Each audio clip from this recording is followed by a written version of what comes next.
Isaac Mutombo, j'aime bien t'appeler journaliste intelligent. Tina Beni, Tina Kolwezi, l'émission est suivie, en tout cas, félicitations. La qualité était, vous allez l'issue à peuple. Au ministre soit armé, au ministre pas l'institution et à pays. Je vous dis la vérité. Même les lobes à cause de la fandi, à ce moment café, il sache bien que le café on était après demain. Nauti ko sambe la nzambe, nauti église. Akoko c'est la mutuma kambote. La guerre a volé le sang des innocents dans ce pays. Vous avez dilapidé le compte du trésor Bobini Simbongo et à l'État avec autant de légèreté. Ne pas interpeller au pays. Il y a qu'à la preuve. Alors ça ne valait à rien de remplacer Joseph Kabila. Vous comprendre que Kabila a battu c'est Batika Etimia. Comme il a 200 000, après moi j'acclame. Non. Tozo yoka makambo wana yake bango bazosomba kaka mapango ba oya sombi mapango na oya sombi ya minene mikolo nyos bazoboma batu miko donc neti tozana mboka na biso te papa 60 ya pasi ya mawa. Égoïsme.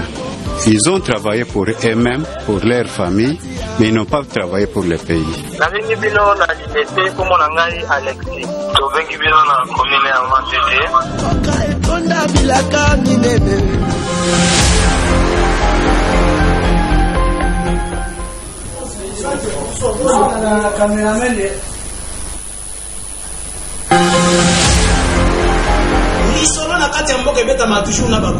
Égoïsme.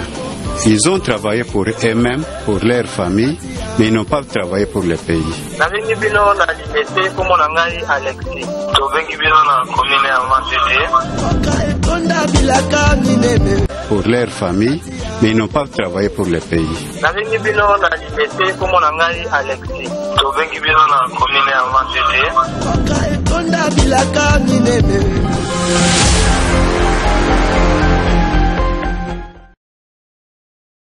Émission devant les Congolais, émission OEP Sakabino Maloba, Tosolo la Matali, République démocratique du Congo. Voilà pourquoi nous sommes bandés pour nous.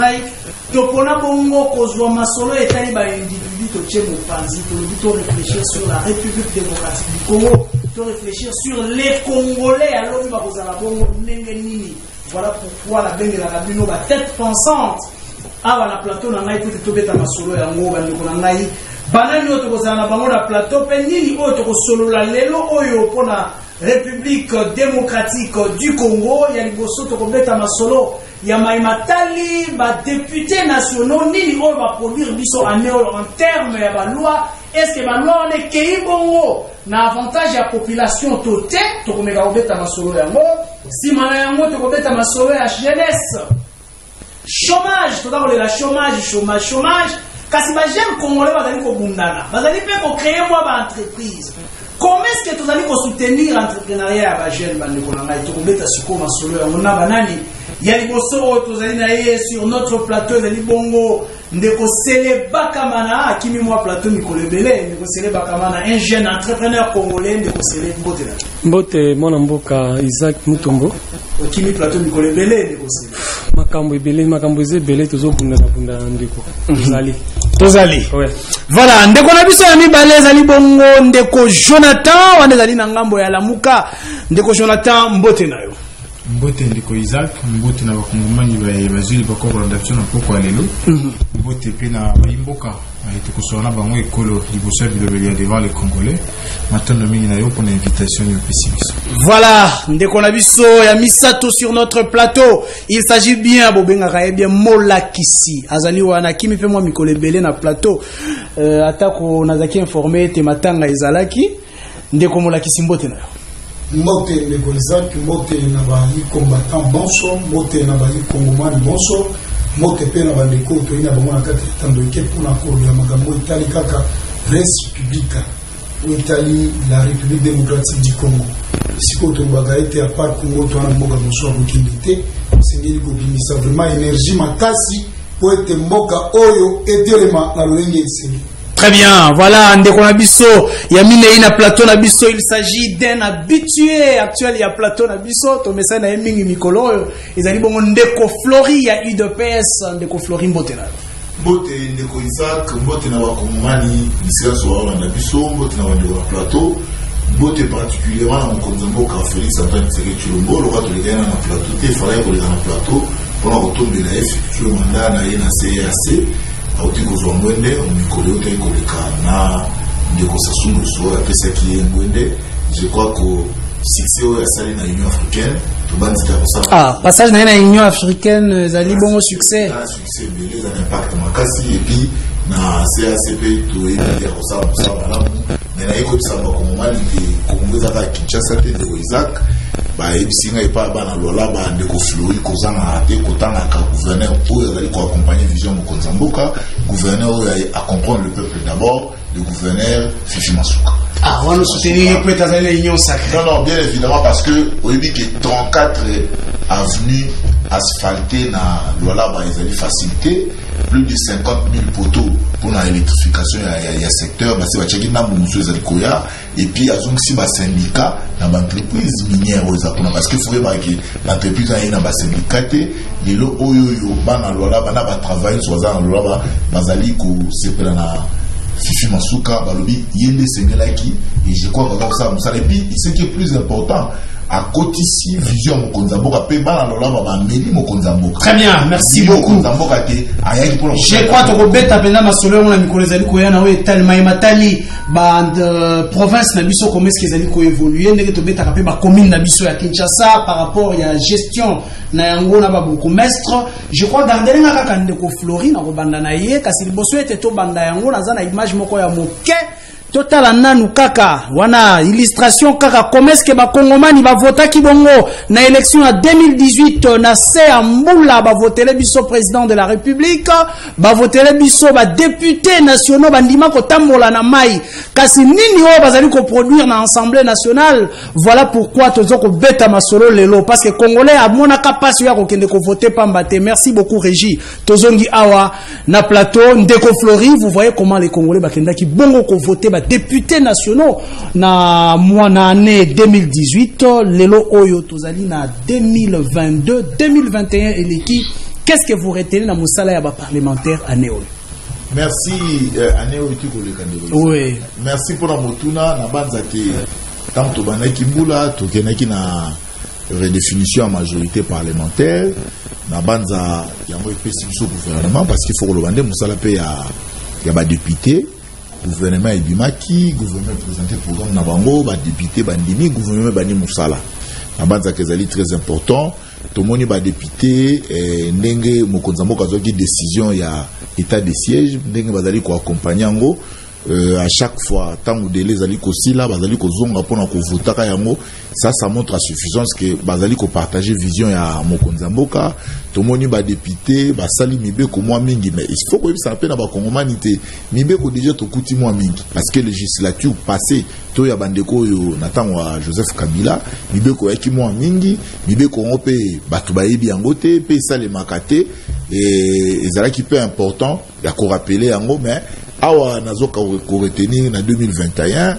et réforme salemi sur la loi sur la CENI loi ya CENI salemi tout le monde animateur à CENI babimi et babimi celebi sur bureau. Ça c'est un grand travail qui a été battu par na nani na ba député na biso pe naza ko retenir loi au local la loi sur la valorisation des personnes vivant avec un handicap. Et je crois que maman ministre amena kiti basala ki ba plaidoyer sili tina niveau ya ke loi ezaki promulguer et pas ya mokonzi mboka. Je crois que ba député na landa ki rapporteur ya député a sala ki bilan ya misala boni basala ki misala boni tikali ba kosala ba loi boni pezali na proposition basali na noté. Je crois que musala ba député bazali kosala yango ndenge sengeli basala yango. Donc basali mosana bango ndenge esengeli basala yango ndeko Jonathan limbisaka mukende ko Isaac parce que bilan ezala ka positif te bilan pezaka na mwanga mbo négatif. Très bien na ngamo négatif na retenaki kaka ke moi légèreté dans contrôle ya gouvernement parce que faut parlement a télémaka pona ko contrôler ko tia nani gouvernement moi nani musuku pote misala o baza ko sala to ba programme baza ko retenir et seulement elongo bani. Très bien ndeko Jonathan, vous avez suivi ndeko Flori comment est-ce que y a mais qui ko brosser un peu mosala au parlement à sali année et qu'est-ce que vous retenez dans mosala ya parlement dirigé par ndeko Mbosso na Assemblée nationale na biso. Comment est-ce que vous qu'est-ce que vous retenez des positifs et des négatifs cette année? Merci mon avocat Isaac. Déjà faut que le bail était tout en a parlement mon le plus indigeste qu'il puisse être parce que faut que le bail était les loyaux bisons to commis tout na ba plainte ya ndeko Bombole ndeko Atundu ndeko Luzolo pour na ba corruption à l'élection sénatoriale sur na ngweza nini élément ya liboso ya mibaleza député nini oyo lelo akolo bazana parlement za fier azana ba PV ya bureau de vote na ye. Donc déjà c'est parce qu'il y a eu de choix, il y a eu de l'argent qu'ils sont là. On est les mains à Liboso. Il y a mis balai dans ce qui moquait. Pour n'avoir qu'à être moko ya ba IDPS, azo vanté bureau topé ensemble. Mais après cet combo, il y a mon côté à IDPS où c'est démarqué qui n'a qu'à y a baïké pour n'avoir ça ba initiative. Tokobi mais mission tu to ndeto ba dit to aussi ça combo ya moko ya IDPS. Oh, il y a un contrôle parlementaire illimité. Oh, donc le député a IDPS va salir bon l'autre côté. Voilà. Parce que moi, on peut se faire 3 noms. Ok. Il y a des personnes qui sont honorables à 2 Ndombasi. Les autres ont une initiative à 3 interpellations. Avec un ministre intérieur, 2 fois que tout. Ton Abomaki Chamakwete, Abengi Souton Babomi Nangaba, mais Bako Robenga Yati. Il y a mis balai, Kombo Naye Ndeko Kassere quoi. On t'a dit, Bosso Abenga ministre de recherche scientifique. Ou tu le balai Nawaine la parlementaire. Il y a mis cette maman Massia là. T'as là, combo et bateau, on s'est démarqué. On n'a pas la biso. On n'a longue pas la biso. On a cité Bao et on n'a longue pas la biso. Na qu'est-ce qu'on a bateau Bundana Bango? Négocier ça, car on a cette chose, on a 2 initiatives à loi. Bibalé. Pour utiliser un tiroir. Loi sur les élections, où est-ce qu'on la série? Négocier ça en proposant, ça dit 2 ans, les lois na bureau en bosso. Négocier tout le accueilli. Il y a une tiré les biso. Signer la configuration bien que les combats dans des conjolis ba bomi yango na structure de tout dans tikaki parce qu'on a pas fait alobi akuti ba loi ezebele non ndeko c'est pas parce qu'il y a de lois qu'on peut pas en crier réglementation par exemple la circulation ya ba automobiliste na Kinshasa c'est un problème ngala zo réfléchir sur yango ba motaro baza contrôler té na kina na RDC faut que le bon il y a un problème si vous avez des députés valeureux ba réfléchir sur question Yemi balé. Tout ça dans le code mini, bazoga amendement. Nani idée peut tomber la boca ba amendement. Nani. Bitumba la bango za babuka rabiso babuka la sublo ensemble na soba kangi la ramuli. Yemi balé. Légèreté na contrôle de ko flori. O ko contrôler nani gouvernement. Peut-être information va te dans la hôtel. Le 19 il y a moyo d'un de canton national qui ordonnance portant modalité de limitation à la compétence na gouvernement. Bandeko baye depuis avril. Na avril loyo ba tout à une année. Yo pesi bango lo ezo kabola ba compétence na bango na mois janvier. Il y a année mosusu. Et puis au bin parlement qui va travailler sans contrôle. Déjà ba compétence c'est un problème. Juste celui confié à numérique na peut-être.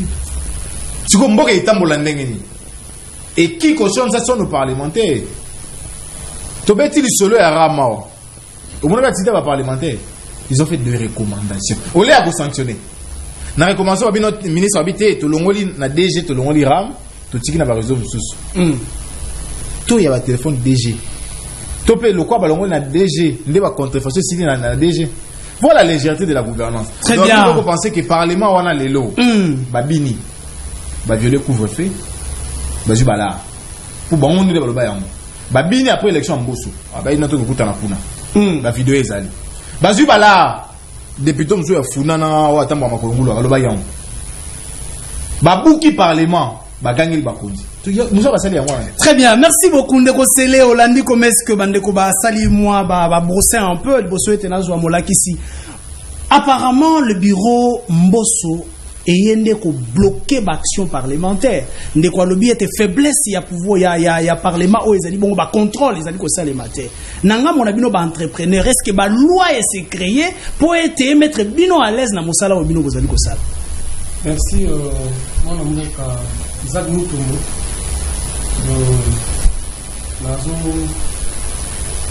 nazo pesa nalo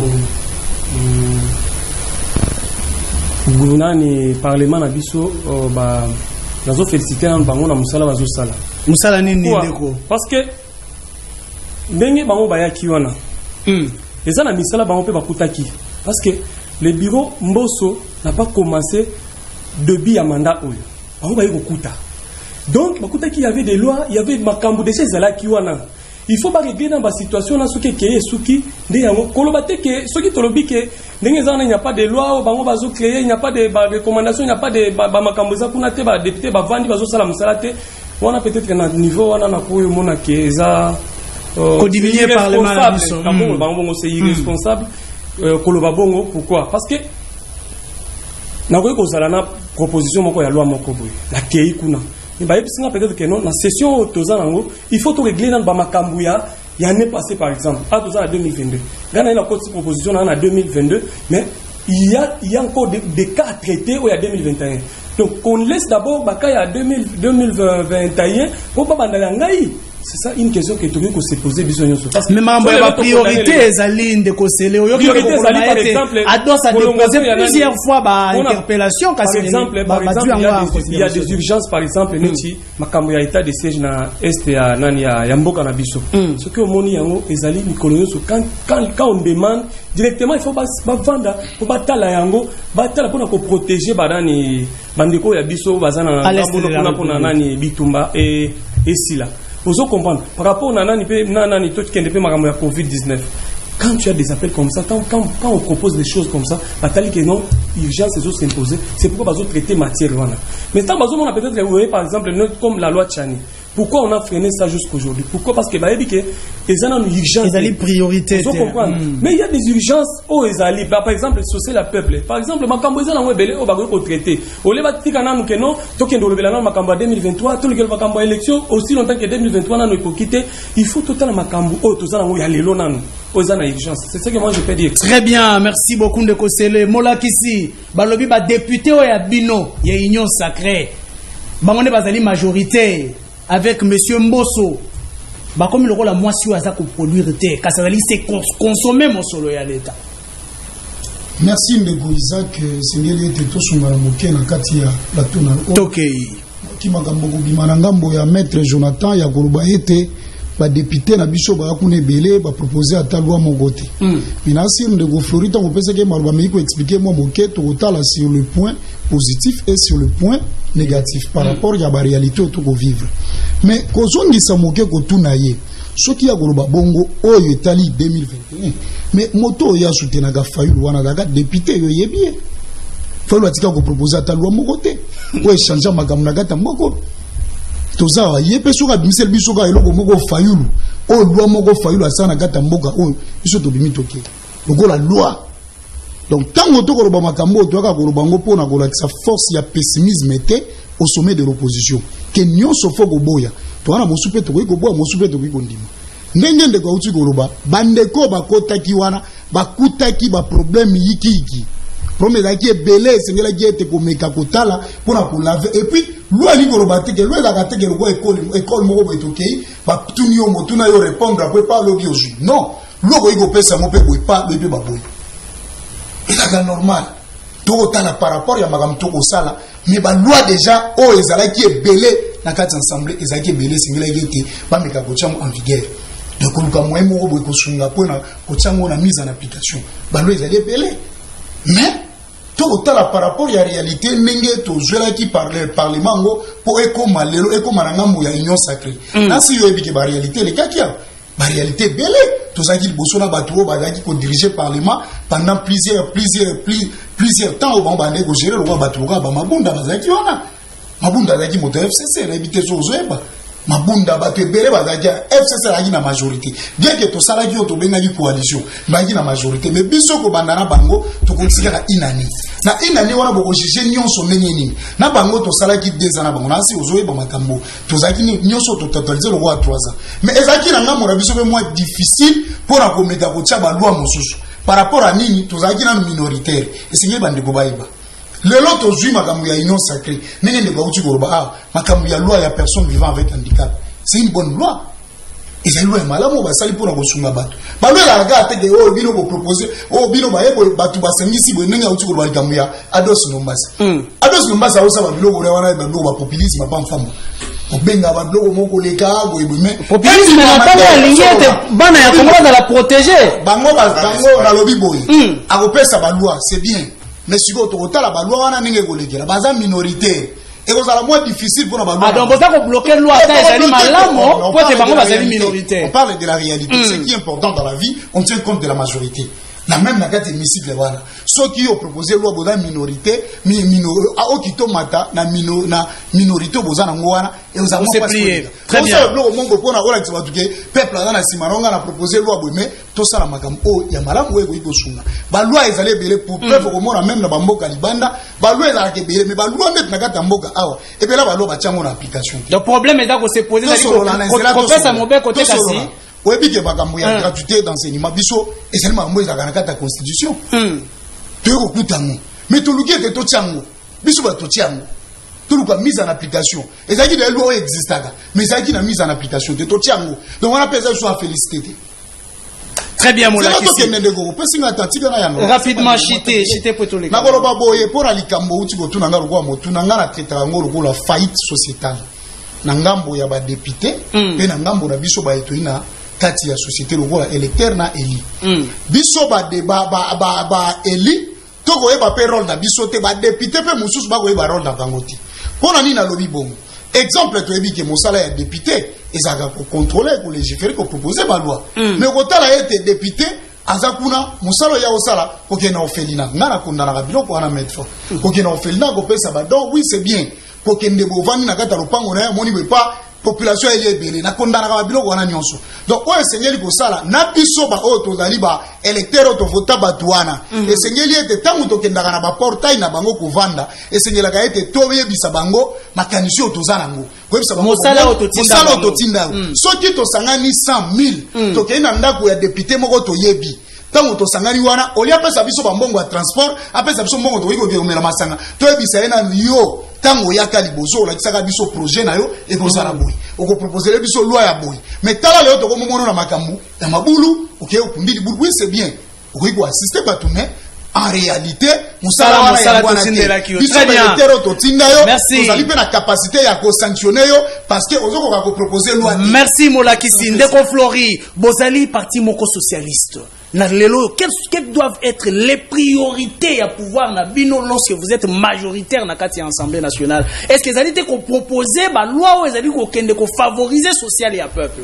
Mais est-ce que ba nego Isaac ba loi on ezalité ba loi na tokuta na repeson d'examoko loi sur le nani loi sur le bail hein donc les beaux et loyer au fait c'est ça loi tokutaki mais ils a appliqué Mamsubiso anangalie mande pas yo api ba garantie za ba 3 mois mais na ba bisika mususu kiti na ba kasavu ou ba limité okuta ba garantie ba 8 mois 9 mois c'est là où on peut réveiller esprit à ba député parce que loi déjà mise en application loi en fait ils a déjà promulgué biso toko ko s'approprier na lona ba service ya mbula matadi basa le la mobeko wana ba député ba koki kotindi kapé service ya mbula matadi te balande la po moana c'est déjà une loi sur le social ya peuple ozomona ko faciliter batou bien que l'état za na banda ko belete mais dis-moi moto ko futa garantie à 3 mois zunda ko sala nini ya ko vanda et c'est très important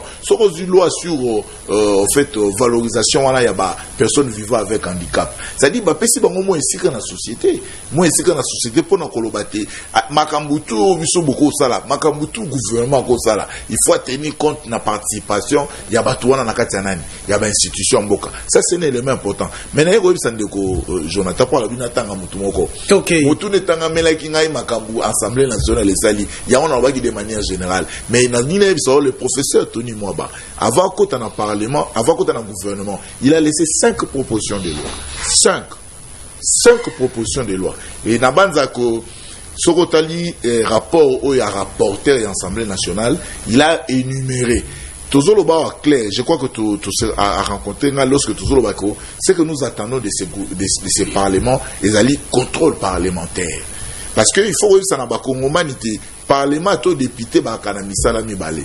Misala ya liboso za ya ko sala mobeko musala ya mibale za ya ko landela nani gouvernement na ko pesa ndakisa moko omoni régie des eaux alobaki awate tokozwa mai na suka sanza ya décembre ça dit que il fallait qu'il ba député na biso ba mekampe ko bouger ministre ya hydraulique et tout consort batala ndenge makambo ko kendele tout ça to ba résultat au moins ina suka mbula mokonza mboka yekolo abi et faiblesse ya pilotage na coordination ya misala et pourtant ba misala ebele zaki déjà la lancé nako pesa ndakisa moko awa ya Kinshasa 0 trou ozomona ministre abi tokomi à 80% mais biso awa na nzela tozomona 80% on a été les députés pouvaient se saisir ne sika on a batala ko ça dit contrôle parlementaire mais na yiko ça na ndeko Jonathan ndotanga ndombasi na minute to lobo ya siasa na poto chacun a une délégation gouvernementale basée en Espagne na minute oyo ozomona il faut koyebisa batu yango wana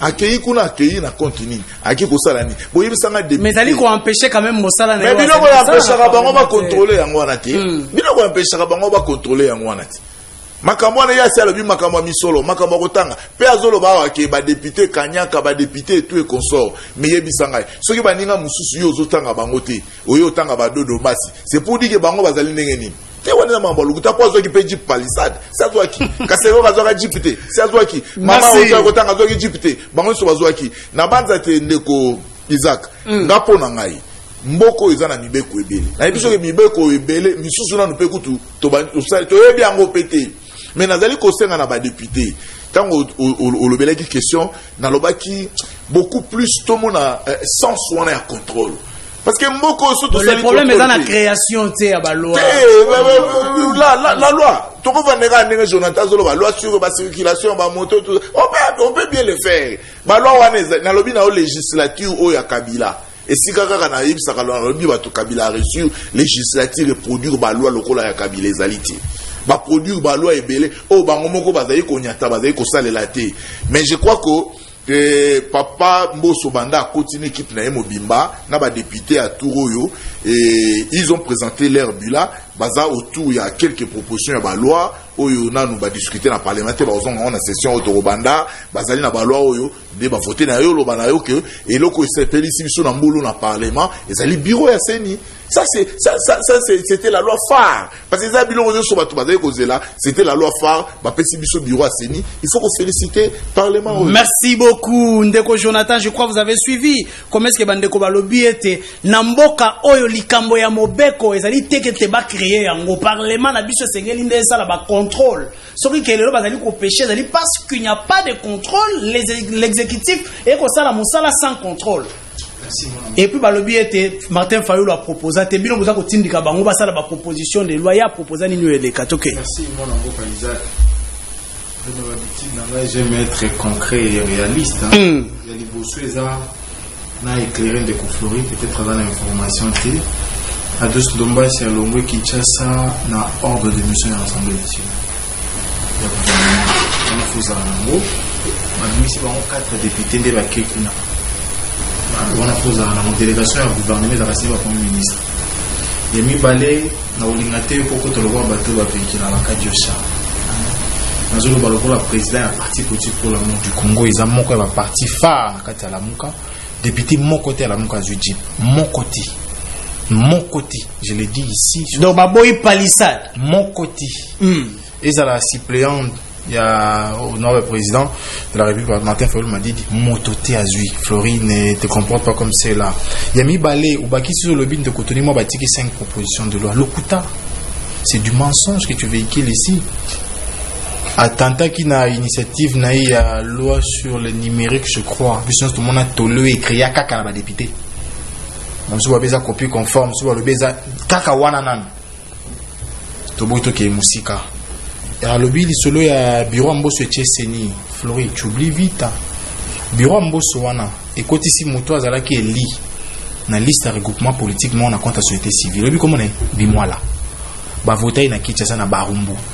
Na compte ya tout c'est quoi le mouvement regroupement politique mais les lois dans la CI na compte société civile au respect on dit dossier n'est pas déposé qui wapi na commission mixte paritaire Floride ne soutient pas les choses s'il vous plaît ils ont cautionné la fraude Willy Bolio a fondé Mbosso Nambata na parquet près la cour de cassation oyebi yango batie kombo na commission azalati il faut pas citer ces gens là ici ils sont pas méritants Debi Balé. Heureusement, quand on a Souka, tout ça, le Parlement mon Kaka. Oezo il a créé depuis 2006. Nathan Obina, en 6 ans, Non, c'est presque. Maintenant, quoi, son bureau et son équipe ont produit 228 lois. 228 Congolais Boyo Kangai. Maintenant, et toute l'équipe de ceux qui ont soutenu les sénateurs avec Kabila, je n'ai jamais soutenu leur combat. Mais le bureau Minakwa a produit 228 lois. La moyenne des 38 lois par session. Par année plutôt. Et 19 par session. Tant qu'il y a une session, il y a septembre d'autres les cas. Bureau Moussou Missi combien? Kaka pour la session, on a 4 comités. Au bêtis sur la PVVA. C'est l'initiative Eve Bazaïba, la proposition de maman Eve. S'il vous plaît, dès qu'on a eu, on va au commis on réagit. Maman Bazaïba a déposé ça depuis 2017. Amandé on a 2019 la mandature à Sika. Maman Mabunda nda aligné qui yango. On va pas nous dire ici que c'est Mbosso. L'Owana et l'école l'Assemblée nationale sous bureau à Mabunda. Il ne faut pas mentir aux Congolais. Ok, sous Moussika. Au lobby, avant de voir des cojots, au lobby, l'Assemblée nationale, à Kouta, la loi est belée, à Tia, la loi est en vigueur. Non. L'Assemblée vote seulement.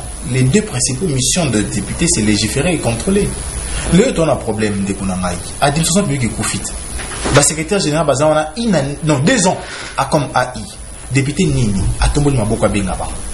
Abenga liya website liya réception et le connaît ça qui va secrétaire général bazaba ali tout le monde on a carburé mati obité 2 jours on a carburé mati député ni union sacré à quoi le ministre ya ko ça biso carburé mati pour ndi kona ngai allez-y chité déjà tout le monde a Congo perdre 6 millions na escroquerie d'état ya biodi nanya bengi ministre économique qui vous comprenez avec moi que face à une majorité des incapables, face à une majorité des incompétents, c'est la République qui succombe. Nous avons des priorités. Aujourd'hui, les professeurs sont en grève. Qui appelle le ministre de l'ESI? Vous avez la majorité. Pourquoi vous ne les invitez pas? Nous avons, nous, besoin de voir plutôt la République évoluer. Mais la République n'évoluera pas sous votre règne. Pourquoi? Parce qu'avec vous, c'est l'argent. Le gouvernement n'y pas ça, loi, ils ont limité ma compétence après 6 mois de travail là-bas. C'est sérieux. Mais il a envie de faire ça, on l'a janvier année mon sous. Dans notre temps, c'est des désordres organisés, Flori. Et malheureusement, en cravate, bien vêtu, bien parfumé, tu soutiens ces gens-là. Ça, je dis non. Les autres métiers comme social, là, on est Mokondi. Ou à un programme où ils ont transcendé la action au gouvernement. Allez, si nous avons une narco-quitté. Qu'on permette aux Congolais soit juste aller en les 31, aller en les 31. Ça veut dire quoi? Dans les langages les plus simples, ça veut dire quoi? Gaï n'a recocaté.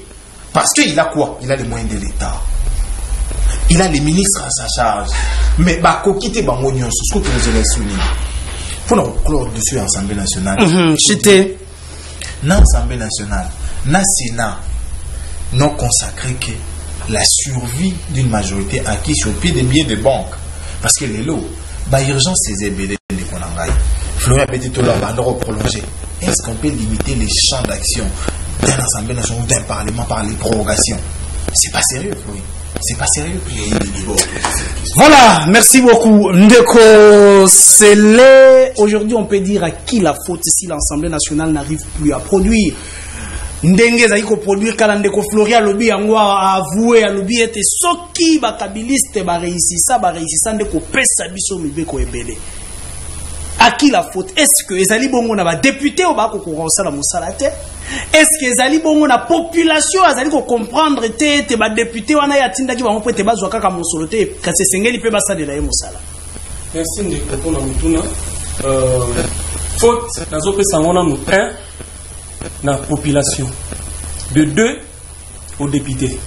Et expliquez-vous au bureau de l'Assemblée. Pourquoi? Au bureau de l'Assemblée dans la problème te. Pourquoi? Je m'explique. Allez-y. Nakoyi koloba boye. Biso ba peuple étant toujours voté, toujours kene na voter.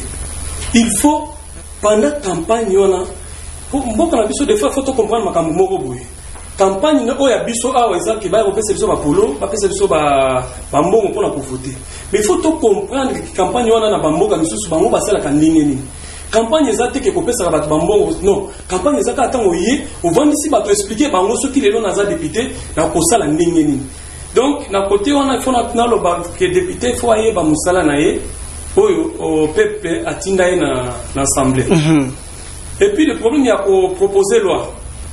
Pourquoi il faut proposer loi? Bataille la minute qui par exemple, non, loi et kosungate parce que gouvernement na projet de loi.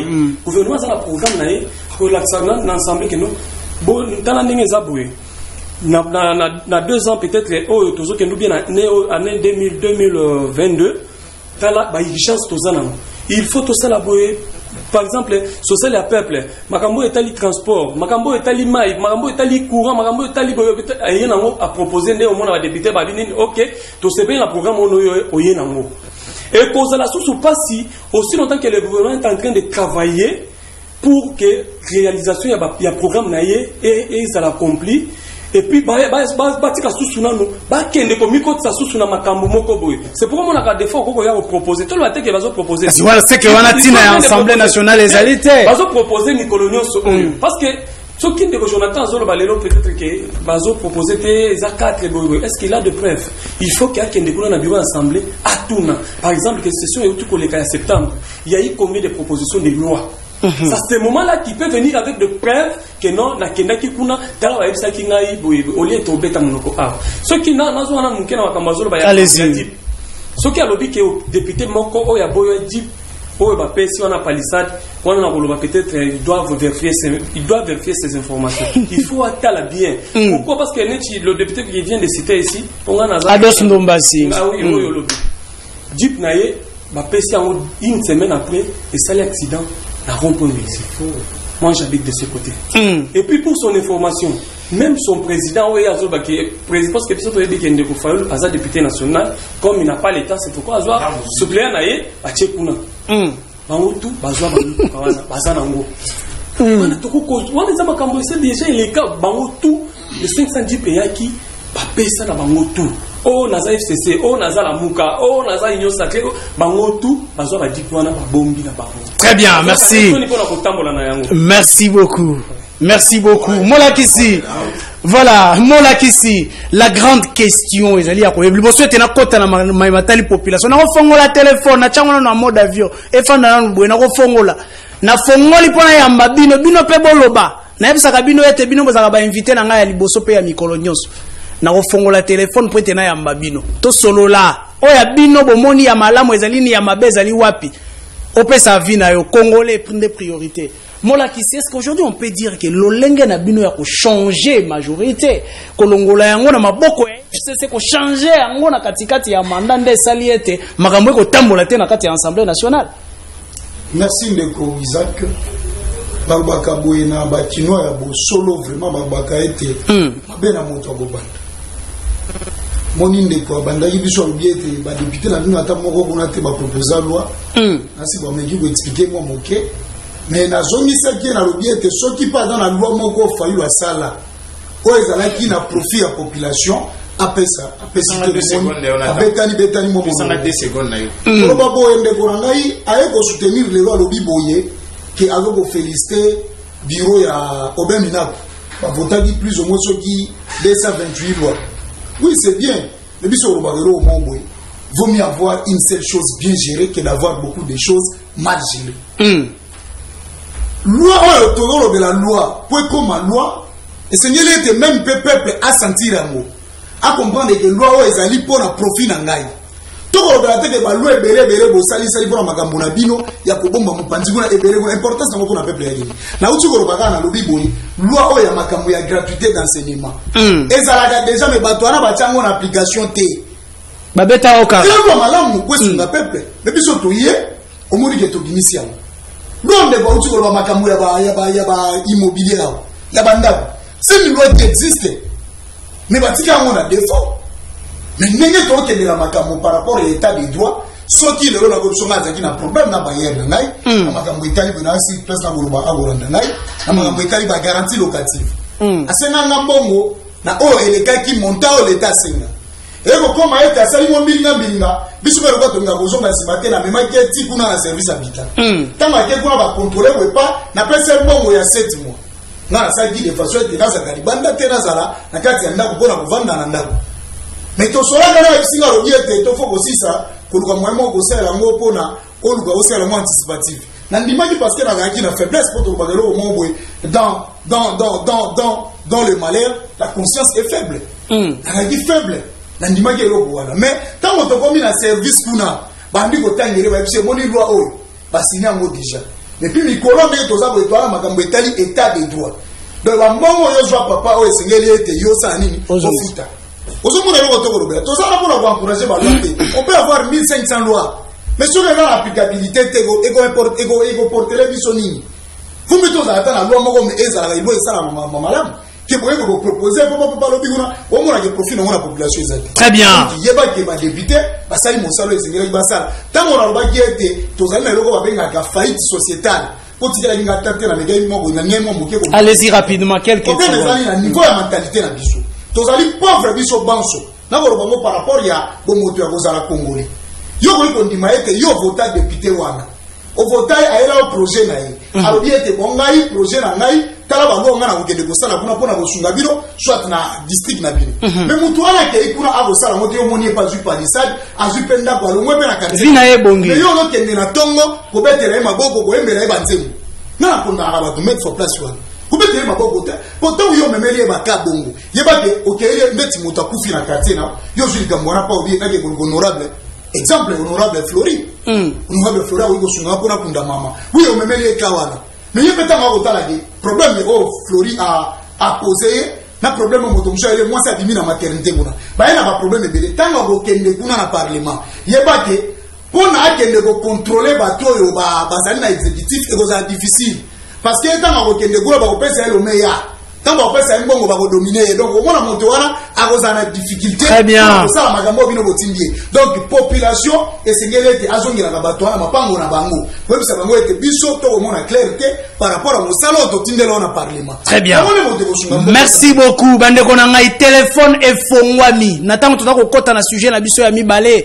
téléphone efongwami nous parlons maintenant de emploi ya ba jeune esika ya jeunesse ezali wapi na kati ya gestion ya la chose publique place ya ba jeune ezali wapi sok ba lakisi bino botala lakisa ngai esika mbula wana ezobeta ba jeune bazokende ko voter voilà ba congolais bazokende ko voter komona bongo bato bazali wana 80% ezali bongo ba jeune tala bango wala bafandi papa wana ya mukolo na parasoleil na mais mingi bana bazali wana ezali ba jeune esika ya jeunesse ezali wapi jeunesse azali bongo na chômage tozaka na ba mosolo oyo ba déboursaka poete pona ko soutenir ba entreprise ya ba jeune poete mboka ekende liboso epa na biso basalaka na yango nini tokobeta masolo yango awa kasi liboso na yango ezali na balwa mibale oyo eche makelele penza ane oyo balwa mibale tolanda yango rapidement dans 30 secondes tozongi na plateau na biso. La question de la congolité devenue une proposition de loi, elle sera déposée cet après-midi au bureau de l'Assemblée nationale par les députés nationaux Ntingi Pouloulou. Selon cet élu de Kinshasa, plus de 215 députés nationaux soutiennent cette proposition de loi. Dit dans la cité, cette proposition de loi ne porte pas qu'essentiellement sur la dot, sur le fiançailles ou sur la polygamie, mais elle porte sur des questions substantielles, fondamentales du droit de la famille, des successions, des régimes matrimoniaux et des libéralités.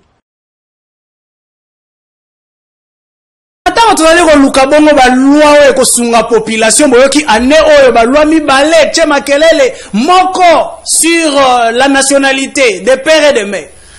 Ya mibale boyoki bongo likambo ya ba dot bani asi esengeli ko bala eso na $200. Mais quelles sont les lois oyo ba créer les biso? Pona ko boma bongo chômage ya ba jeune. Pona ko sunga ba jeune bazwa misala. Ba loi nini oyo batieli biso bandeko na ngai masolo yango nde toza ko beta. On azo fongola téléphone nanga dans 5 minutes namoni ba appel na bino na sina fongoli kutu. Namoni ba appel mais nazo pesa nan tour ya table ya liboso. Ndeko Flori, vous avez pleuré hier que ba jeune bazala ki bongo na chômage avec Joseph Kabila 90%, ce qui combien de pourcents? Aujourd'hui, qu'est-ce que vous faites pour les jeunes? Les jeunes qui votent qui bino, qui bino pouvoir, bazali lo ba chômeur. Ndeko Isaac, merci beaucoup. Na ni pe ko yisa ba komani pour tous ces syndicats de l'Assemblée nationale. Bureau ya président Mbosso.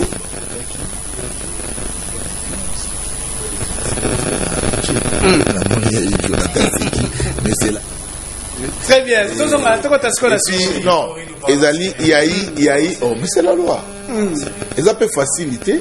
Et d'ailleurs, avec une loi de finances améliorée, il faut tout le bayango. Il y a intégré augmentation à salaire et à fonctionnaires, il y a intégré augmentation à prime, il y a intégré projet d'investissement et belé. Mais non, c'est important dans le ministère. Il y a quoi ça ba congomanité et nani même assemblée la biche oyo ba valider qui ba projet à financement belé, mon ministre de finance à l'égal qui a défendu en parlement valider qui yango il s'est dit que le lot tous allez na ba partenaire financier nous ba déjà en sala quand très bien. Alors, quelle différence y a-t-il entre gestion à Binona et gestion à Joseph Kabila? Oh, là qui chômage, il y a des jeunes, les lopés, même chômage. Non, au fait, d'ailleurs, au monde n'a humanité.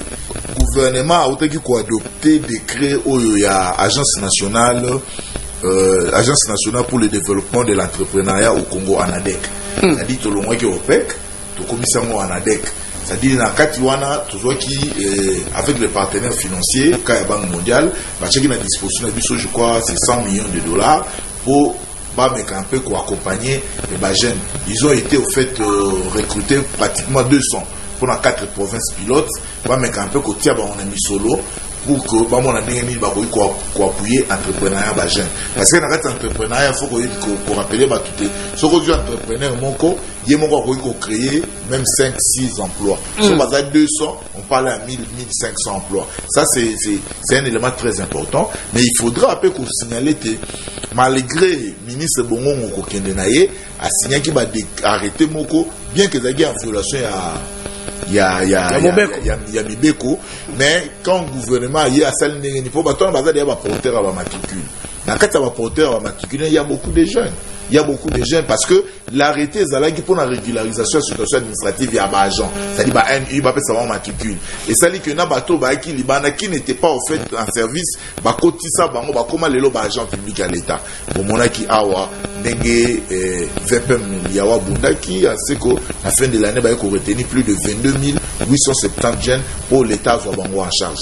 Je pense que dans programme de développement à la base avec 145 territoires, il y a sur Otalimi grands travaux, la construction d'hôpitaux, la construction d'écoles. On est dans nos promesses, la population a du mal à croire et on est fleurir. Ça dit quoi? En monnaie politique, il y a emploi. Les arabes politiques, ils sont pérennes. Les arabes politiques, il y a campagne. Même pays où ils sont très développés que nous, au moins, on a emploi, c'est pour ça. Ils ont des entreprises, nous sommes l'État est équilibre. Or, nous, on n'a pas trouvé cette politique sur le terrain. C'est-à-dire que mon Konzamboka, le gouvernement a été au Bundagi, dans tout un misolo, tout créé misolo. Il y a un temps où tout le monde dit que le poche misolo, comme on a des projets, qui peut permettre à ce que masse ya ba jeune et belé bazwa musala. Na lobby na un programme de développement à la base de Isaac. Ça va donner de l'emploi aux jeunes. Très parce bien. Que bah on va na cantonnage, bah on va na construction, ba maçonnerie, ba charpentier, banane. Je crois que ça les belé vous créer mais sur toute l'étendue de la République et vous permettre na ba jeune mais go soukate parce qu'il faut se travailler salement to kene na yango et comme un cycle pour que même dans les jours à venir moi c'est na ba emploi izala pour na mutu. Très bien, on me signale déjà que tant Royamba appelle et Koki Bongo, je crois nada Royamba bino apprendre que Jonathan après tu continuer na maloba la bande comme susu. Ndeko Jonathan oyoki ndeko ko détailler ko pesa ba détail sur l'emploi oyo bazali ko pesa pe oyo ba ko pesa lobby na ba jeunes congolais. Est-ce qu'aujourd'hui on peut dire qu'il y a un changement par rapport à pouvoir à Joseph Kabila na Itali ba jeunes pe soutien entrepreneuriat? Déjà, il faut que le bail était chaud à beaucoup, ça, ils ont les livres en tenue en soi, mais on a besoin de reconnaître Florine et Yangoté. Parce qu'ici, là, il y a beaucoup de mensonges. Je pense que ça ne sera pas intéressant. Il y a un moment où aborder question qui est Mbango. Décossélé, tu es devant la télé. Essaie d'être beaucoup plus rassuré de ce que tu avances comme allégation. Heureusement, au Bokotan à Combo, Lingi Zakatangelayo. Moi qui vous parle, je suis dans la Mouka. Je sais ce qui se passe dans la Mouka. J'appelle continuellement et je communique avec ces gens-là. Il ne faut pas venir dénoter des choses ici pour justifier l'obité. Je les redis encore, dans la Mouka, tous nos députés à l'Assemblée nationale, mon côté, Azui député à Mouibi, Azui Djip à Mouibi plutôt, mon côté, je l'ai dit ici, en connaissance de Djip à Mouibi. Ceux qui négocient là, mon est dans la Combo. et le liboso mbongo wana eza ligne budgétaire nini mbongo so mba 10 points autant en côté pour izati to comment na papa bonera wa akia so mbi 10 pour 500 députés à Kabelon il y a 5 ans passé on so mba député 500 jeep non il faut éviter ça ceux qui peuvent il est garçon il est homme attends à combien de députés à 10 points mais après marambe ko mais là il m'aura après justifier en gros parce que ces élus là vont suivre. Et après, voilà, moi je suis politique, je m'assume de ce que j'ai dit ici. Donc, il ne faut pas s'assumer dans ma maison le bas. Attends que non, à mon aki jeep, attends que non, à mon aki on a ndako ya tel. Tout à mon aki 4 roses, on a combo ya tel. Il dit ici, et après, il sera le seul responsable. Parce que dans le bas comme politique, je l'ai redit encore, personne n'a pris de jeep. Voilà, il m'a poussé mi balé. Balobi, la loi Isaki belé, mais application dans les ala qui tient des konangai. Il faut être encore beaucoup plus consensuel quand vous parlez de gens. Loi portant libération de ce secteur à l'assurance. Et Boti Arca. Tant de éviter. Loi portant libération de ce secteur électricité. Oh, le beaucoup à appliquer. Et Kabo, il m'a à exporter, il m'a au Kabola. Attendez, écrivez. Ndeko Jonathan Tokeishite, toute sa population. C'est à la population de juger. Nous ne parlons pas de loi, mais nous parlons de loi réfléchie. Pourquoi? Parce qu'une loi qui est réfléchie profite au peuple. Loi, c'est date de 2015. La loi a été réfléchie, très bien réfléchie, mais vulgarisation dans nos pays, c'est un problème. Et ça, loi, elle est depuis 2015. Tokeindeko Jonathan, chité. Moi, je suis un casier et puis la bingo militant va pour faire un meeting. Non, toi qui t'as sous. Bolobi, Flora Lobi, bah voter une loi des finances. Flori, Mboka langa banda 2006 lelo. Toi on a plus de 80 lois des finances.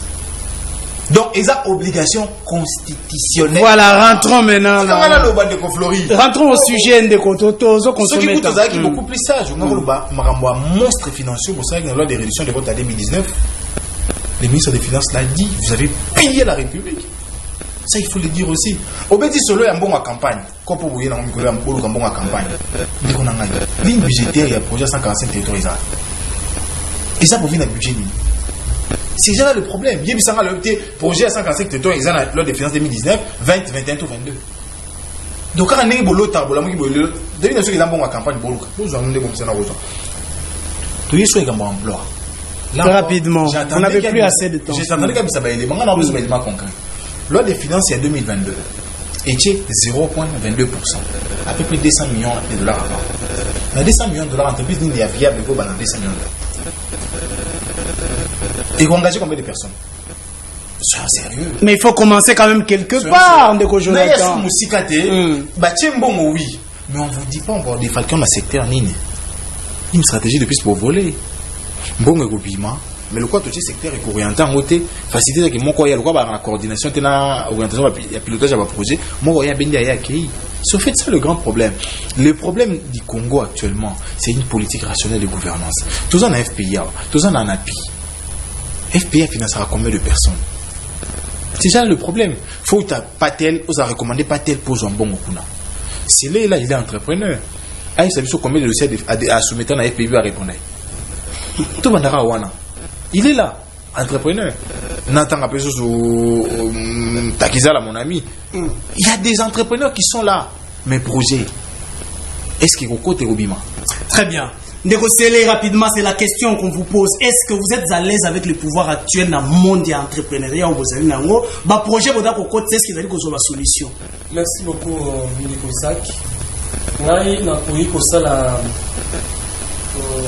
différence entre le gouvernement et le régime le régime actuel.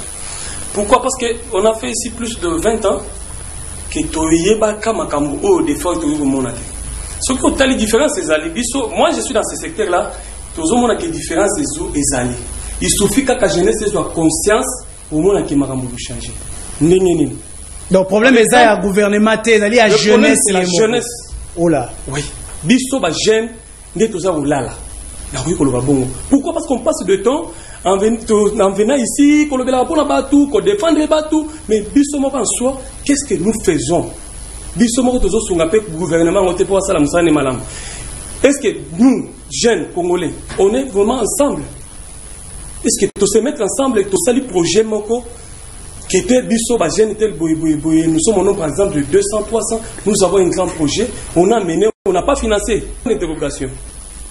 Et puis ça c'est un, de deux. Dernièrement ba otu pour pesa ngani awa ba il y a eu plus de 300 jeunes. Oh ba pesa ba kene ko déposer ba nani na bango pona nani challenge ya nani kopa. Kalatea même dans deux semaines ou soit un mois, on va bénéficier de financement. Au gouvernement pour Sunga Bango, gouvernement Sunga Bango pour vous êtes sûr que Bande Konayo, vous allez dans le monde entrepreneuriat wana. Ils sont très à l'aise parce que procédure les gens ont que la Banque mondiale a financé à travers le ministère entrepreneuriat. Banque mondiale a financé, mais le problème maintenant pour nous comme la jeune entrepreneurs, ça pose problème, vous le savez. Parce que biso na minute oyo, moi ces derniers temps vraiment j'évite trop la politique. J'aime plus me lancer dans ma caméra jeune, surtout pour l'entrepreneuriat. Pourquoi? Parce que tout le monde qui est trop distrait. Tout ce qu'on a nous, tout le politique mais tout ce qu'on a politique et musique na biso, tout quand même entreprendre. Il faut les jeunes Congolais peut-être que tant on a 6 classes nangai, donc dans côté kala na na côté pour le président de la République européenne sanga musala ou bien le premier ministre Sam Lukonda pe sanga musala te, moi-même je peux créer le travail. Moi-même je peux aider d'autres jeunes à avoir l'idée. Très bien. Et puis dans ce cas bon en parce que baninga basita nanu ya kozonga la makamu ya tolobela ki déjà allez-y chité une minute biso to nazo pesa nanu nazo remercier mon konzamboka et puis je lui félicite et puis nazo souhaiter bon vent na mandat na ya ruti kozwa sika ya CAC. Problème ya biso awa la jeunesse a un problème. On a un problème d'information. On n'est pas informé. Ça c'est un. Et de deux, la jeunesse congolaise doit être enseignée et formée. Par qui? Ok. Tout ça c'est la responsabilité du gouvernement aux gens d'éloigner. Ça fait maintenant des temps au tuninga ya na bandelike ndeko mikolo nazo mona yote. Ozo mona ngate pona nini parce que na komi plus au lieu ko le kakaleka kolobalobaka, c'est plus mieux to travailler dans l'intérêt ya jeunesse. Ndeko Sele, attendez. Oui. Outi quelque part. Je ne vais pas citer le pays. Oui. Tant que tali gestion nangona o etali makambo entrepreneuriat na RDC. Balani baleki. Natali bamboka wana misuswana baleki biso. Maintenant pourquoi? Parce que le gouvernement a ça quelque chose. Parce que biso toza distrait. Maintenant minute on a biso que jeunesse congolaise c'est un élément. Pourquoi? Parce qu'on s'est mis ensemble avec ces jeunes dans d'autres pays, des jeunes d'autres pays pour que qu'on soit ensemble, qu'on travaille en réseau. Pourquoi? Parce que par exemple pour votre information, le président de la République est maintenant na tête ya CAC. Donc communauté économique d'Afrique centrale. D'où bazo créer zone libre-échange entre les Africains, donc l'Afrique centrale, pour que la bisope ba jeune, tout mec en a profité yango, na ko longo awa neti, na za mo entreprise na ngana ko pe ko kende ko implanter ngo, na Gabon na ko implanter na bamboka misusu. Merci donc ozo mona ke gouvernement ils ont bazo bunda ko na biso pe fonder conscience et ça là. Très bien. On soit aussi ensemble pour na toye ba comment to yuko ko sala. Très bien. Molakisi. Ozana mbinza delvu. Ba olanda biso lelo. Ba jeune ne ba entouraka yo. Moi je suis passé par là aujourd'hui avant de venir ici. Est-ce qu'on peut dire que le gouvernement Nabino est résoudre le problème oyo bandeko ya lobby ba résolver kité sur le plan ya ba jeune tokei moni obaki boso obiki bino ero boni sali pona ko lutter contre chômage na wetali ba jeune ya koroba ete bano ebere o bazalaki awa obiki torobaka c'est la jeunesse qui est l'avenir d'une nation mais babalola ki amu puisque bakambama ki pa batu ya mabe tango toye awa bana o ebere ozo mona baki bakuluna awa lelo bakomba bâtisseur yango en plan de PC c'est là to solo la race plus de 2500 bana o bazalaki ali banda kokata batu makuru maboko de toro luka mwemo bo ya ko sunga bango pour le problème au besoin qui déjà le roi des routines jeunesse ya Congo na sérieux yebi kezaki de temps en temps délaissé na makambo belé il y a tembele ba ndeko qui jeunesse Congo te pour preuve monaki moko aleka ki ya bakambi ya mboka oyo a traiter ba komba kinois ba paraître a traiter ba jeune na ba lolenge ba ko traiter il va ko relever défi te pour na ko sunga ba jeune donc tant que robela makambo oyo ko malati ngala robaka butumo itongo poko e yaka mbangu me ici la malembe na nini na 5 ans to s'attendre que to kolongola chômage nyonso chômage c'est un mot qui existe vous pouvez ouvrir votre dictionnaire mais to ko sala de façon que moi parti o ebeba ki to eba ndenge nini ya ko bongisango na naki na professeur na ngamo banda ko tangisa na lopesa na école ande ko bana na butumo itongo poko alobi boye il ne faut pas étudier seulement pour aller chercher le travail chez quelqu'un mais il faut étudier pour créer aussi tes propres entreprises parce que bato ba na entreprise wana bakaka maboko mba elokwayo ekope ko sala majebino na bango peka boleka kana nzela kila simoko mais problème ya conscience ndenge ndeko uti ko lobela awa conscience na biso nde to ko meka ko tiango vraiment te soki to tiango yo bi ke ozali jeune yo moko singelo mituna pe mituna to mona Kennedy atuna motuna bino boko réclamer te moko esela bino boye bongo bino bosali ni mpona boye jeunesse tozali na place makasi ya bochango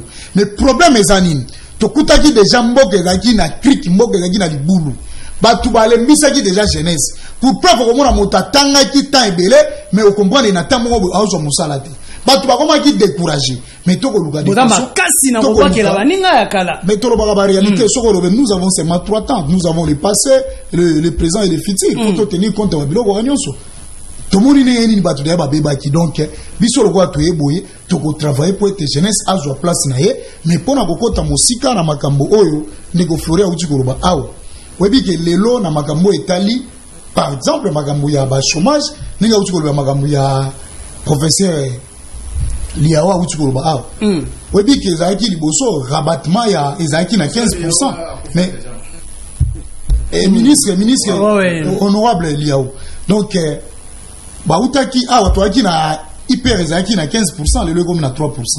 Donc ils allaient déjà pas d'avance ou ils ont déjà mboka. Donc pour la likambo ya jeunesse tous en kimia to ikaete mboka ego sunga. Na mboka mususu ba ko pesa misala ko pesa salaire ya bien ba to matisa taxe bino boko kitisa taxe ego sunga. Mais na lobi boy zela na ebisa. Mboka sunga makara mukuru mokote. Na opeso exemple na utere ko roba mikolo utere kana ba itandrike. Na roba ki boy mboka rogola et le la France ça la plus au moins 400 ans. Pour le loba zala ndenge bazabongo. Mboka rogola Chine to benga ka pays développé. Chine est un pays émergent. Ça va qui plus ou moins 50 ans. Mais ce qu'on a mis est que Chine et la force qu'il y a gouvernement. Et la force il y a pas Tomusu ba chinois ou ba tanga libanda ba lobi est na conscience na ba lobi pour être toto morambo kana biso et sengeli est to iba mosoro awate to ke kotonga na mboka ba pa. Au moment chinois tangi aux États-Unis mais suka suka ko investir na Chine. Au moment motoro wa chinois tangi na France mais suka suka zongi na Chine. Mais biso awa au moment était moto bele aina mosoro makasi. Mais très bien. Très bien. Na rosenga na 6 mois accordé ngai 4 minutes na ebi na lekisi déjà 4 minutes s'il vous plaît na pesa maloba ya suka na yoka ba proposition à chacun. Que devons-nous faire maintenant? J'aimerais bien que to kende na stade ya ba proposition. Que devons-nous faire pour na ko relancer jeunesse na biso? Nenge toko mona ba West Africain bazali bongo ba jeune ba ko se soutenir ba ko avancer mboka peza ko avancer l'état peza ko soutenir bango. Que devons-nous faire? Tokeinde ko Flori vous avez 1 minute. Merci Nego Isaac mais là ego Nego Jonathan et dit que batu batala kayo ba jeune be ba vola soko bisala ba rétention d'information ya malamu ba gouvernement et continue na conseil des ministres va adopter un décret fixant au fait création ya ANADEC na APROSEM. Or nous avons ça nini ezali cadre juridique va créer dans le sens que peut permettre ndenge nini misolo ba partenaire ba tina disposition na biso to pesa ngona ba jeune ba na ko entreprendre. Si vous avez une rétention d'informations, vous avez des jeunes parce que vous avez des IDPST, vous avez des MLCT, des apports à Congolais. Ça, c'est un élément important. Tant que vous avez opposition, la résistance, il y a jeunes l'entrepreneur à faire 30 secondes. Proposition, 30 secondes. Non, il y a un tour le bâté. Et puis, je crois que les allobité au cours de la semaine, nous avons banana pour relancer Nani. construction à port, il y a à eau profonde, c'est plus de 500 000 emplois qui seront créés. Il faut qu'on passe cette information. Il faut peut-être qu'on l'ende là pour les projets gouvernement. Les aliments quand le gouvernement dit, il faut qu'on l'ende là pour dans le sens que total élément et profiter dans les jeunes, total élément, les Congolais va profiter, tout dénoncer qui a un moment dans le régime à l'oubli, police, service de sécurité et c'est que les allons humaniser pour permettre de roi Jonathan. C'est parce qu'il faut que le bagango frère. Mais dénonciation, ils allaient rétention information. Le fait qu'il y a besoin qu'on empêche, pour ça n'a permis au gouvernement, si maman gouvernement va rebondir là-bas. N'a gouvernement la biso, Tony Tié, na Moussala, pour être tout tombé l'école, on va dire à l'obagi, tu es bombardier, tu es pour tomber. Merci beaucoup, Ndeko Jonathan. Oyo kiba lobi ete botika pe banani tout ça. Apparemment yo poye na Kadjosha. Allons-y dans vos propositions concrètes. Qu'est-ce que vous nous faire? Le but a créé sur la structure Moussoussou. Et pourtant, on a beaucoup, tout ça en appui, tout ça en FPI. Ils avaient une institution pétrole et l'État. Le rôle n'a pas eu pour promouvoir l'investissement, pour financer. Bon, monsieur, il faut y aller banda. Est-ce qu'il faut nécessairement créer un bloc Moussou? Il faut pas payer ça, il faut pas payer ça. C'est déjà le problème. Création à part en eau profonde. Tout le monde Congolais, n'a pas de babiso. Parce que décision quand on va pas privé pour semblerait que c'est l'homme bon qui m'a l'État. Pas quand déjà combien vous créez pour un nom profond alors que va pas privé ça ce qui 10 ce qui 20 na bon. Vous comprenez qu'ils sont bêtes dans leurs réflexions. S'il faut le dire comme ça, excusez-moi les termes. Tout qui était sur en zone libre échange. Là encore c'est un problème cher frère. Là c'est du donnant. Nous offrons quoi à l'extérieur? Congo peut ça gagner. Donc au côté beaucoup côté. Vous dites cela Union africaine, bon peut-être que vous avez élémenté. S'il vous plaît, nous concluons déjà. Nous concluons. Ndeko Jonathan Toké. Attends, conclusion. Non. Nous concluons. Là, tu déranges. Ndeko Jonathan, allez-y. Chutez. Dans une année, le 7 février, bon, ça a remis le président Sénégal. Aucun ministre des Affaires étrangères, Aïssa Toté. Nous avons fait un passage à vide. Mon cher ami, la conclusion. Merci. Allons-y, Ndeko Jonathan. Il ne faut pas relayer des informations. Nous ne sommes pas limités. S'il vous plaît, nous concluons. 30 secondes, nous concluons, Ndeko Jonathan. Allez-y. Laisse-moi finir mon temps. S'il vous plaît. Laisse-moi finir mon temps. Allez-y. Vous avez encore 30 secondes. On ferait éloge parce qu'on a fait quoi? Vous avez 30 secondes. En une année, il y a gestion. Il n'y a jamais vu en Afrique 3 putsch. Dans 3 putsch, tout ça, la réunion mon côté. Nous avons eu la Covid ici. L'Afrique a mal géré la Covid. Troisième vague, ils ont des variantes sud-africaines et en Afrique. On n'a pas régné les États africains pour ça. Thème l'habitude de la promotion à la culture. Ministre de la culture va en Afrique. Nous avons fait un passage à vide. Qui va refuser ça au niveau de l'Afrique? Nous tout est posé à Bongo. Il y a mis ça tout. Babete pe sur lola bana bandeli an pona chité wana. Ndeko nanga Isaac. Kaka balola be wana. Ndeko ba kina bingo bandokita. Kaka balola be wana. Voilà. En 2022, je ne ferai pas ce genre de débat, mon cher. Allez-y. Merci beaucoup, Ndeko Jonathan. Allez-y, Ndeko Sélé, rapidement. Est-ce qu'aujourd'hui, il y a des propositions à faire au gouvernement et à la jeunesse congolaise pour que les choses puissent avancer? Ok, merci beaucoup, monsieur le journaliste. Ce que moi je peux dire, ce que moi je peux proposer pour qu'on ait au moins des solutions pour Alingale aux Alabiens. On doit d'abord, la jeunesse a besoin d'abord de l'enseignement et la formation. Il faut gouvernement nabiso asunga biso. Pour nanine. Les jeunes congolais sont capables de faire de bons projets et amener que ces projets soient aussi exécutés et financés même. Maintenant, le problème se pose. Le problème est de s'opposer à la place. Il y a tant de jeunes congolais qui sont misolo. Comment tu peux gérer ça? C'est là où maintenant, biso to créer, ton limite, to créer, to travailler ensemble là, baninga misusu. Tout le monde a n'engagé ni basala yango. C'est pourquoi dernièrement tu na Brazzaville, au place sommet il y a le chef de l'État, il y a 11 pays, et Salamaki, biso to kendaki comme outil présidence na outil na Brazza, biso pe to kendaki. comment les jeunes ont travaillé, comment ils ont eu à réussir dans ma cambona, comment basalaki ndengeni, comment côté à ma maman, comment ma maman basalaki pour que ba financer ba projet na bango et puis ba réussir, comment papa basalaki. Dès mon misala totai ko sala kuna na zongi de lelo na 12 heures. Et tant on a moni parmi ba sujet na yo, normalement ceux qui zalaki vraiment des choses purement politiques, je n'allais pas venir, ça je dois le dire et puis na avouer en opé. Na ko koyate, je suis venu c'est parce que na yo ki makam entrepreneuriat ndé na lobby kete. Na ya na lancer appel na bande ko ya biso misusu. Faites-le rapidement, vous avez 30 secondes seulement. Et puis surtout zali na structure na niveau ya Afrique. Oh siège na zali na Gabon. Oh biso to sangani ba jeune nyonso que tozala autour d'une table, to discuter, to yeba quels sont des grands projets qu'on peut faire pour l'Afrique et que l'état ekoya que ba projet na pour l'Afrique eza financé to koyeba part ya ba jeune congolais ezali wa pinde place to ko sala ke un jour lobby kuna to la source makambo ya chômage to tika gouvernement sala musala na ye au lieu ko lendaka ba tu nyonso jour jeunesse congolaise ko télément et ko comprendre qu'il faut soko six classes soko sali il faut entreprendre, il faut créer moi musala na yo ko tsaka kama yo ko ya muke et puis to booster gouvernement que tous à la sécuriser pas parce que biso ba tsena ba crédit na ba kamisus tous à la accès libre na ba banque quand on a besoin des moyens to ke ba banque pe ba pesi biso jour to koye to kozwa conscience wana okomona ke to ya chômage to zo ba te ke chômage ko koma juste ko silater et ko diminuer quand même na niveau moko équilibré comme dans le pays misusu. Merci. To zo beta c'était pour que ba o ba ko za la besoin ba kuta bazwa ba ko en contact na biso so ba leki na nzela na yo et ko za la bien. Très bien. Ka makambu ya ko des fois j'ai du mal des fois ya ko yaka toloba oya lobaki oya zwaki te oya salaki bo des fois nga ekomi ko sala ngande soni. Merci.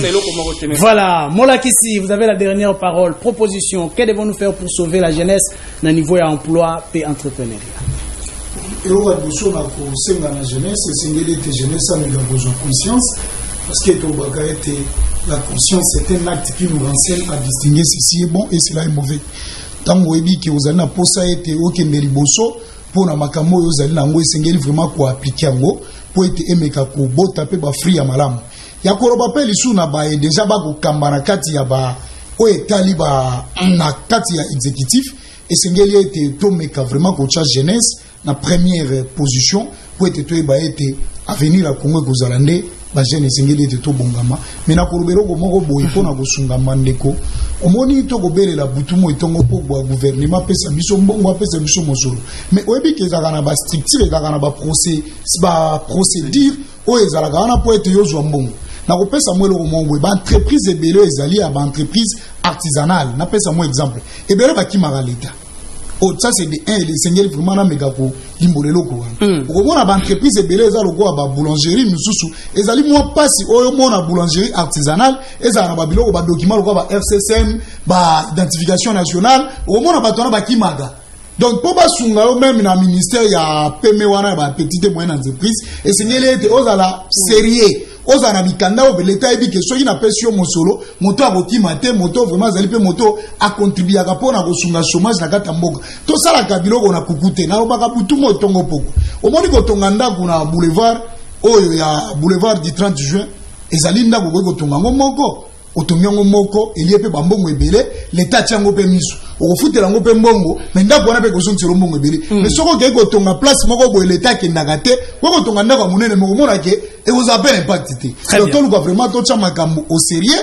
Tu es baillé, tu soko sala entrepreneuriat. On doit vraiment dégainer. Oui, go sungama. Poete sunga pemboka. Voilà, merci beaucoup Nabino Nyonso Bolanda qui émission Nabiso Lelo pour comprendre et te ceux qui na pes pongole la kibino téléphone nanga ki lelo na pesa bango bande ko bazali na plateau maloba ya sukate. Merci beaucoup na ebi ete bo mesana déjà na téléphone fongwa maka bino pe bo contribuer kala makanisi na bino kasi to ko sala yango prochainement kasi communiquer batindelinga ilelo ezali bongo ya bande ko ya Nkita. Voilà le parti Nkita, je ne sais pas la régie la kisanga i communiquer wana ya suka parti Nkita. Voilà bazali bongo ko remercier ba combattant nyonso ba soutenir qui le président Géry hein basaki na marche thème sitting na ensemble devant primature pour na kosenga démission ya ndeko ilung comment ndeko Sama Lukonde pour na koloba ete ba résultat ezali te sengeli bongo alongwa yena gouvernement na ye kasi basalamaki ete bakangaki ba combattant mususu bakangaki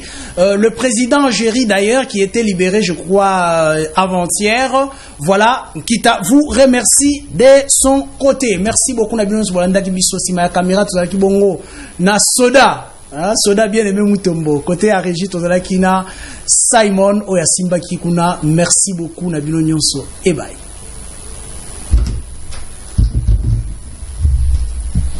La guerre a avalé le sang des innocents dans ce pays. Vous avez dilapidé le compte du trésor Bobini Simbongo et à l'État avec autant de légèreté. Il va interpeller au pays. Il y a qu'à la preuve. Alors ça ne valait à rien de remplacer Joseph Kabila. Comprendre que Kabila a battu la FCC, Batika Etimia. Comme il a 200 000, après moi j'acclame. Non. Tozo yoka makambo wana yake bango bazosomba kaka mapango ba oya sombi mapango na oya sombi ya minene mikolo nyonso bazoboma bato miko donc neti tozana mboka na biso te papa 60 ya pasi ya mawa. Égoïsme. Ils ont travaillé pour eux-mêmes, pour leur famille, mais ils n'ont pas travaillé pour le pays. Nabengi bino na limete komo na ngai Alexis. Tobengi bino na commune ya Matete.